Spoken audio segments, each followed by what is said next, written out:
Senior सूबाई वज़ीर शर्जील इनाम मेमन जो चवण आहे त पीटीआई बानी खे साज़िश हेठि इक़्तिदार में आंदो वियो।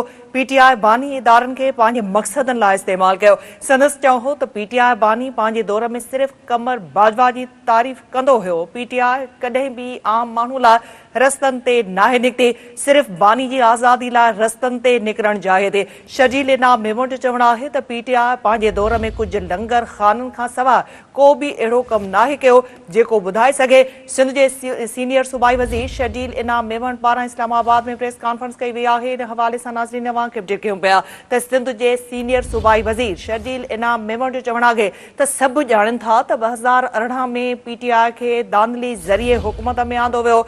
इस्लामाबाद में प्रेस कॉन्फ्रेंस कंदे सीनियर सूबाई वज़ीर शर्जील इनाम मेमन जो चवण आहे त पीटीआई बानी खे साज़िश हेठि इक़्तिदार में आंदो वियो।